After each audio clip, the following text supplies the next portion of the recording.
Lugar de encuentro para el talento venezolano, dentro y fuera de nuestro país. Continuamos por todos los medios con Mingo. Otro nivel. Otro nivel es nuestro segmento de entrevista. Ya vamos a presentar a nuestro ilustre invitado de hoy lunes, arrancando esta última semana de julio y abriendo con lunes un gran invitado, pero antes recordarles que nosotros estamos empeñados en crear el hábito de ver y escuchar radio por internet. De hecho, lo estamos logrando gracias a ustedes, gracias a esa legión de amigos audiopartícipes así. De verdad, brillante estudioso de la política en el mundo entero está con nosotros. Federico, un gran abrazo de parte de toda Radio Caracas para ti. ¿Cómo te va? Bueno, muchas gracias a todos ustedes por la invitación.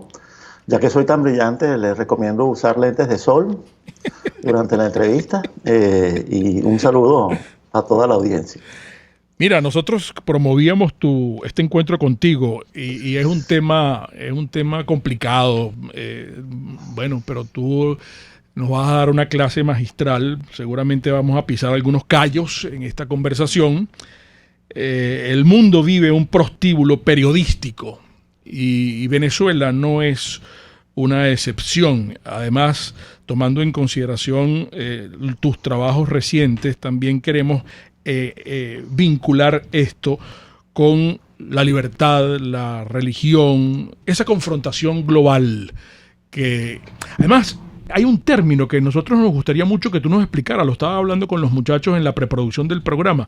Se está manoseando bastante en los medios de comunicación porque se habla de un nuevo orden mundial, sin saber exactamente de dónde sale y qué es el orden mundial. Entonces te comprometo a que nos expliques todas esas cosas, Federico. ¿Por dónde arrancamos? Bueno, yo les recomiendo que arranquemos primero por el tema del periodismo, ¿verdad? Ajá. Y si da tiempo, esperando que no dé tiempo, hablemos sobre el orden mundial de forma de que me tengas que volver a invitar a otro programa. He invitado permanente, vale. Es realmente crucial. Y la información es la materia prima de la democracia. Por lo tanto, si el poder desea desvirtuar la democracia, bastará con alterar la calidad de la información para lograr su objetivo de transformar a la democracia en una farsa. Esta operación, que algunos definen como una operación de envenenar los pozos de la democracia, debe suministrar información que se podría definir como información tóxica, sí, embriagante, anestésica. Pero esto necesita dos entidades actuando al mismo tiempo. Necesita primero una clase política que supuestamente hace política. Y necesita una clase periodística que ilustre las gestas de esa clase política. Pero aquí no se trata tanto de un acuerdo horizontal entre políticos y periodistas. Es una operación que emana desde arriba y que maneja tanto a los políticos como a los periodistas. Y esto lo puedo resumir con un solo ejemplo que me pasó el otro día. El otro día en Twitter hubo un tuitero en respuesta a algo que dije que ahora no recuerdo, se lanzó una lista negra de periodistas venezolanos famosos que según este tuitero eran los responsables de esta desgracia que estamos viviendo. ¿Y qué pasa? Aunque yo estuviese de acuerdo con esa lista, le respondí que se estaba metiendo con los payasos del circo, no con los dueños del circo. Claro. En otras palabras, estaba empleando su energía en dar una lucha que desde luego hay que dar. La denuncia se debe hacer, pero no es suficiente. Esos periodistas, aunque parecen eternos, podrían hasta desaparecer algún día. Y acabados esos periodistas, nos encontraremos con otros de nueva generación, caras nuevas, que volverán a hacer lo mismo. O sea, los nuevos payasos de la misma operación de poder. ¿Y esto por qué sucede? Porque los sistemas de poder actúan como si fuesen ecosistemas. Si usted no cambia el hábitat, cada nicho ecológico siempre será ocupado por una especie animal que cumple con la función del nicho.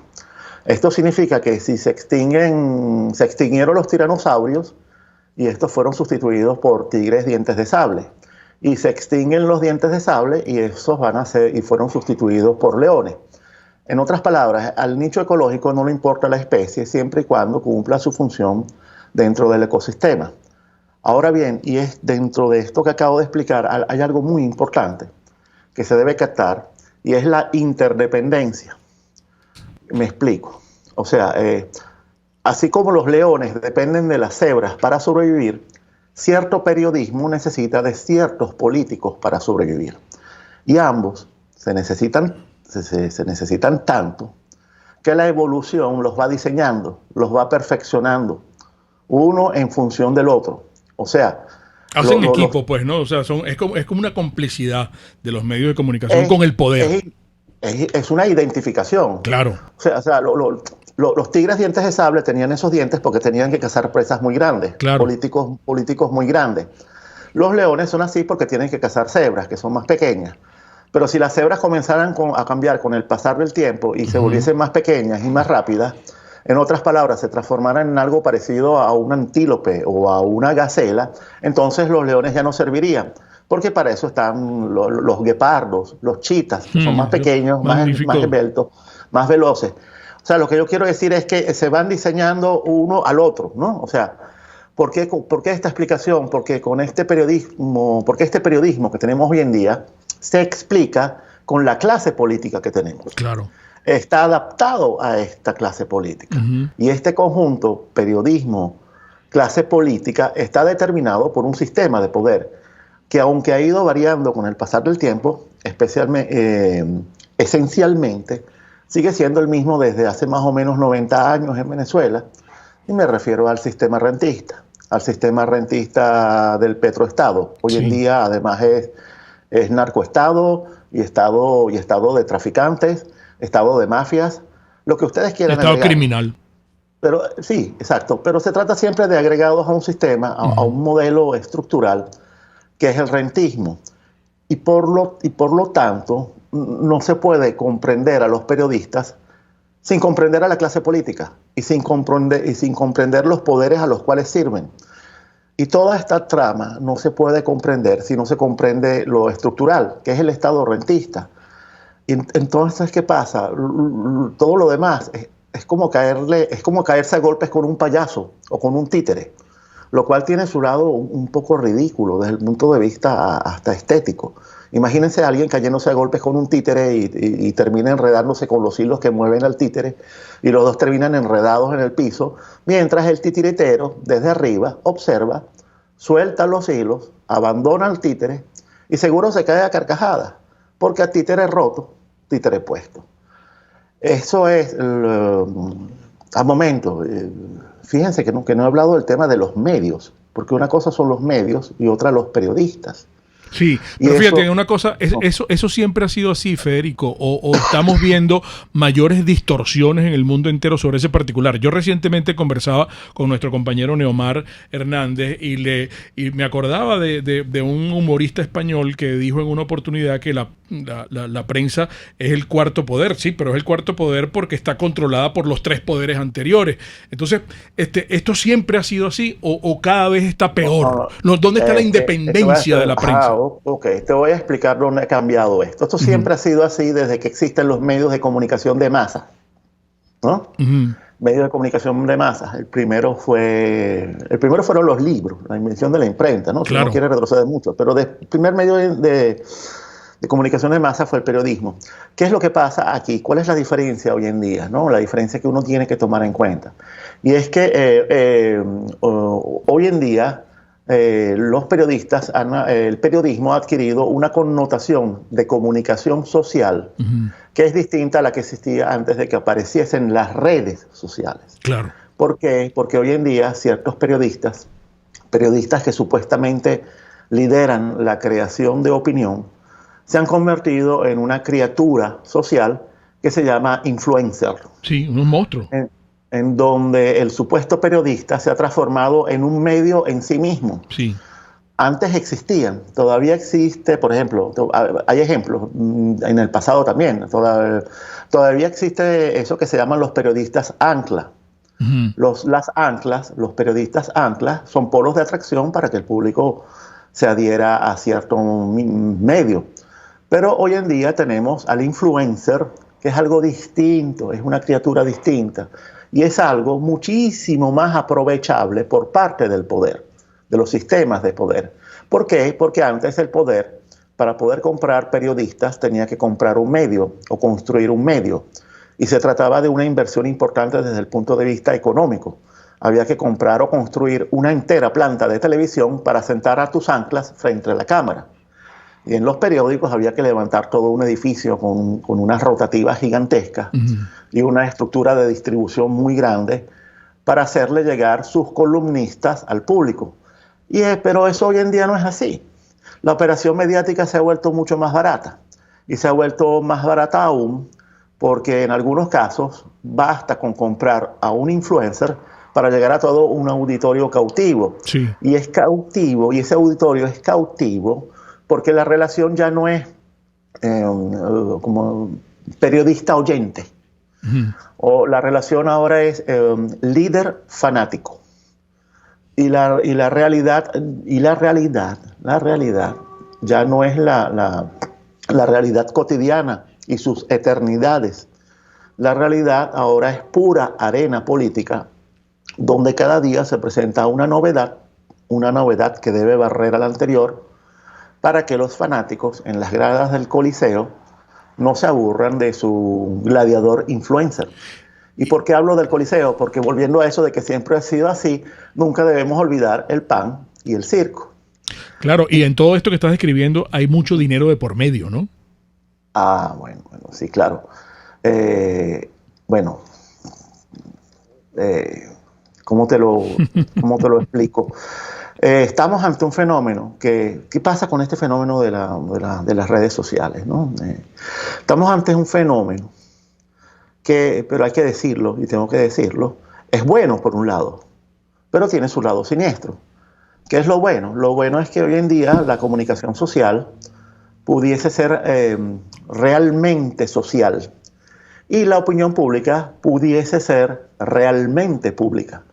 Pero fíjense que estoy usando el condicional pudiese, porque si bien tenemos fenómenos interesantes como la aparición de los infociudadanos, los periodistas ciudadanos o los comunicadores ciudadanos, también tenemos y aquí es donde entra el dinero, también tenemos a todo un ejército, nada espontáneo, para nada natural, de personajes que supuestamente son ciudadanos como todos los demás, informan como todos los demás, pero que no constituyen la comunidad, no son Vox Populi, Vox Dei, constituyen lo que yo llamo el ejército zoológico de los egos.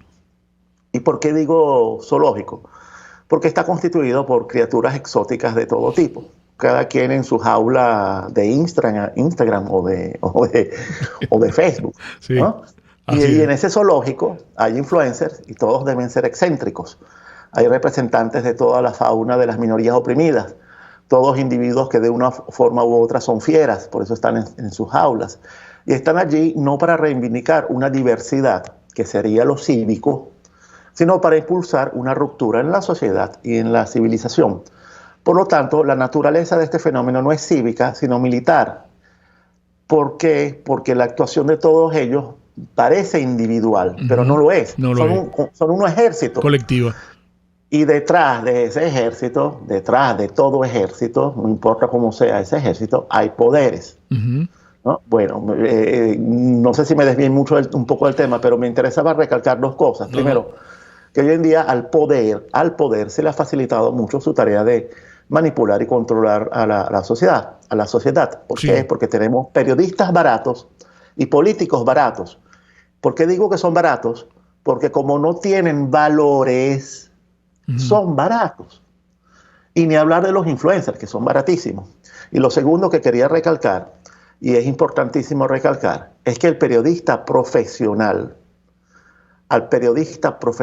si a ese periodista aún le queda ética, y le queda amor por su comunidad, por su país, entonces su tarea principal debería ser la de orientar a su público en medio de esta jungla llena de especies exóticas. Sí. ¿Por qué? Porque para el periodista profesional la era digital es todo un reto, y es un reto de supervivencia, no solo para los periodistas, es para todos. Federico, tengo que interrumpirte porque tenemos un compromiso con Máster, es Federico Bocanera. Amigos, en momentos regresamos. Un espacio para formar la nueva opinión pública venezolana por todos los medios, con Mingo. Es muy importante, estoy hablando en publicidad, de Lab Biodiagnóstica, que es, como siempre les digo, un laboratorio clínico con un concepto original, pero es el laboratorio clínico más económico y que además se ha dado a la tarea de crear unos combos maravillosos, porque si usted tiene que hacerse su perfil 20, por ejemplo, que es una prueba elemental, una prueba sencilla, y además tiene que hacerse una prueba especial que se la manda a su médico, pues allí va a tener descuentos. Por eso yo quiero que tenga a mano el teléfono, este teléfono de Lab Biodiagnóstica. Es un celular 0414-202-2900. Converse con ellos, converse y pregunte.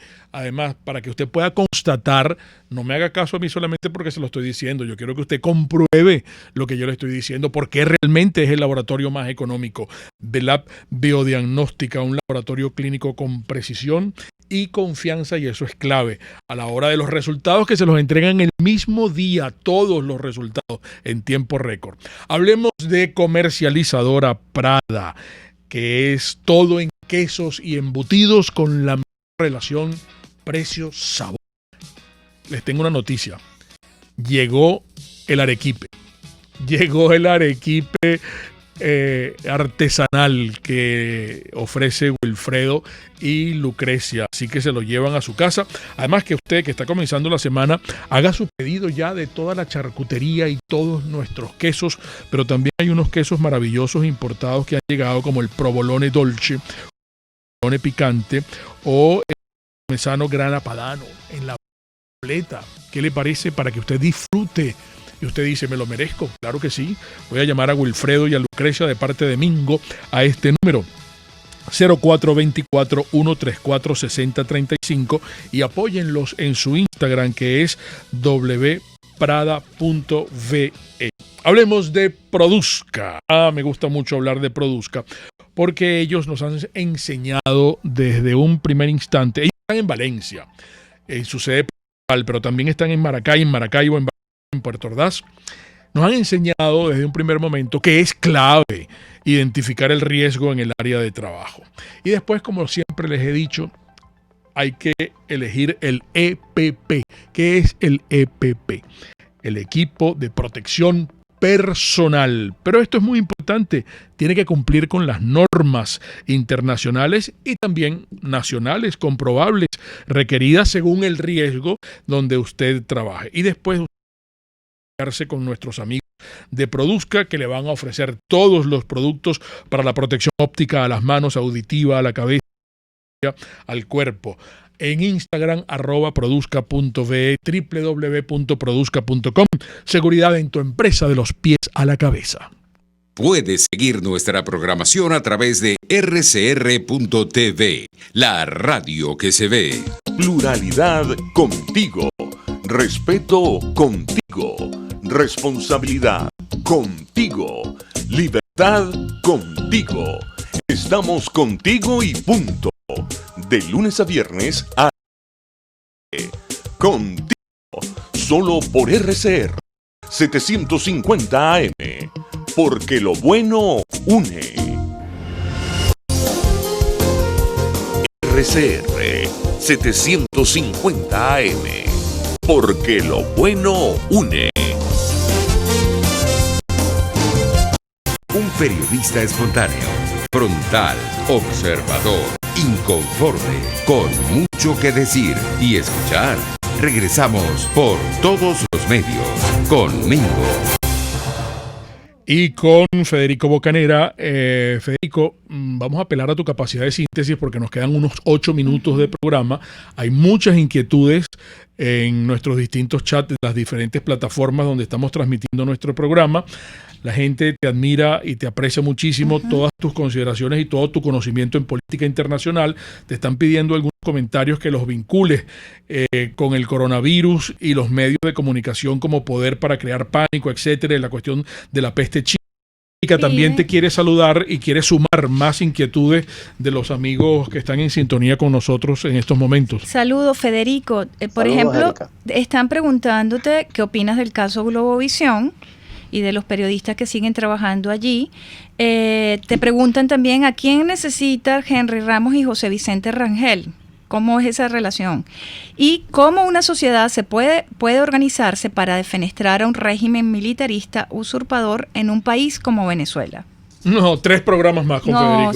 Sí, además, bueno, con respecto a lo que es política local, no le estoy haciendo un seguimiento suficiente a la política local como para tener opiniones formadas al respecto. O sea, en el caso de Globovisión, yo dejé de ver Globovisión hace tantos años, que sobre ella realmente no puedo opinar. Dejaste de ver Globovisión cuando me votaron a mí.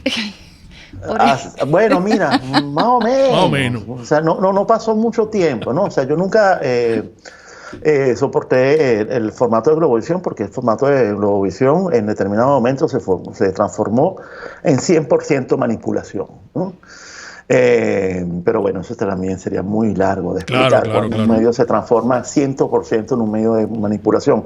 A mí, lo que sí es importante para mí es que se entienda la inserción de este problema del periodismo a nivel global, partiendo justamente de lo que pasa en Venezuela, ¿no? Porque yo lo considero importante, porque dado el tema que me estás planteando, ¿no? Porque detrás de toda esta operación conjunta de periodistas, prostitutos y políticos con burdel, se encuentran poderes que ya no son solamente poderes locales. No es Globovisión, señores. No son solamente poderes locales, son poderes globales. En un programa anterior contigo que hice con ustedes, yo insinué, por ejemplo, las operaciones de la galaxia Soros en Venezuela, que tienen muchos tentáculos en Venezuela. ¿Cómo no? Y en estos momentos, por ejemplo, es muy fácil identificar alguno de esos tentáculos. ¿Por qué? Porque el 90% del aparato de formación pública que está en contra de Donald Trump, pero en forma destructiva contra Donald Trump, no criticando a Donald Trump, sino destruyendo a Donald Trump, y por lo tanto promocionando a Biden o a este partido demócrata. Sí. Todo ese porcentaje, ese aparato de formación de opinión pública, guarda alguna relación más o menos directa con George Soros, que es el creador del concepto ONG, no como organización de la sociedad civil, sino como operadora política y periodística. La ONG como agencia de prensa, de la cual depende cierto tipo de periodismo militante militar. Y todo este aparataje de políticos, periodistas y ONGs llega al clímax orgiástico, de verdadera orgía, cuando se aborda el tema humanitario, el cual debe ser secuestrado y monopolizado. ¿Por qué? Porque el tema humanitario se ha convertido en una mafia. Sí. Pues bien, todo este aparataje puede apoyarse en estos momentos en una operación paralela que está ocurriendo a nivel global, en donde hay desde luego mucho dinero y mucho negocio por medio. Señores, el periodismo mercenario y la clase de política venezolana, como un conjunto que no se puede separar, se encuentran en gran parte secuestrados por las dos agendas globalistas, la globalista propiamente dicha y la agenda del comunismo versátil dirigida por China. Y Venezuela es un ecosistema muy propicio para que estas dos agendas puedan actuar, porque se trata de un ecosistema modelado por el rentismo que transforma al Estado en un sistema de redes privadas, de mafias privadas que puede ser colonizado desde afuera. Es más, si este sistema no es colonizado desde afuera, no puede sustentarse. Claro. ¿Entiendes? Entonces, entonces estamos dentro dentro de un sistema que de periodismo y política que yo lo he dado en llamar muchas veces perverso, sí. Pero que además está funcionando muy bien, y basta ver lo que ha pasado con el periodismo colombiano. Yo no sé si ustedes hacen seguimiento al periodismo colombiano, pero fíjense cómo ha actuado el periodismo colombiano. ¿Qué es lo que estamos presenciando en Colombia? En Colombia estamos presenciando una alternancia que ya ha comenzado a darse en ese país entre comunistas versátiles como Juan Manuel Santos y globalistas como Iván Duque. El Laboratorio Colombia fue todo un éxito y se ejecutó sin provocar la menor alteración en la dominación de las élites, que es la tradición en Colombia. Y ese laboratorio va a ser aplicado en Venezuela. Por eso en enero escribí un artículo que se llama Los hijos de Santos. ¿Y quiénes son los hijos de Santos? Iván Duque y Juan Guaidó. Esos son los hijos de Santos, apadrinados por la ONU, la OEA, por Soros y por el Papa Francisco. Sí. Pero, porque estamos ante la imposición de un modelo, ¿no? Un modelo que además ya tiene hasta un ejemplo perfectamente logrado desde hace años, que es la falsa democracia nicaragüense. Modelo de destrucción. El papel de los medios en lo que pasó en Nicaragua, ¿verdad? Porque dentro de todo lo que pasó en Nicaragua tenemos a una Violeta Chamorro cuya familia está ampliamente ligada con el periodismo, claro. con el famoso diario, se me olvidó, La Prensa de Managua, sí. Creo, ¿no? ¿Y qué fue lo que pasó en Nicaragua con la complicidad de los chamorros, señores? Olvídense las viejas historias de que Violeta Chamorro era sandinismo originario. Y ahí en Nicaragua se pudo aplicar una alternabilidad sin alternativa, falsa democracia, en donde sandinismo y la derecha nicaragüense lograron la cohabitación. Sí, una componenda. Y una componente. Claro, en Nicaragua los dueños del país todos los dueños siempre estuvieron muy claros. Y para allá vamos, no solo en Venezuela. En Ecuador, se está viendo en estos días, esto se ha logrado. Ese duelo que vemos en Ecuador es entre mafias o sistemas de poder cuyos títeres son el globalista Moreno, Lenín Moreno, y el comunista versátil Correa. Sí. Y esto también se va a lograr en Perú, respetando como siempre a la aristocracia peruana. Sí. Ollanta Humala no rompió con el consenso. Al consenso peruano lo rompió en determinado momento una fragmentación de guerra entre mafias por donde se coló Kuczynski hasta que lo reventaron. Sí. Y esa confrontación entre globalistas y comunistas la estamos viendo en todas partes. Argentina también. Bueno, en Argentina ni hablar, porque en Argentina ya lo que tenemos en Argentina tenemos a la hegemonía peronista, verdadera hegemonía, y sus miles de disfraces que han logrado el control total del sistema de poderes sin que Macri pudiese hacer nada al respecto. Sí, pero no porque no quisiese, sino porque Macri es, en cierta forma, un representante del globalismo. Se nos agotó el tiempo, querido amigo, lamentablemente, pero tenemos que invitarte pronto al programa, ¿vale? Nos quedan varios temas aquí en la mesa de trabajo. Un gran abrazo y 1.000.000 a Federico Bocanera, las interpretaciones finales de todo lo conversado hoy acá, como siempre de ustedes. Y recuerden, el comunismo te quiebra las rodillas para que tengas que darle las gracias por las muletas. Hasta mañana. RCR presentó Por Todos los Medios con Mingo.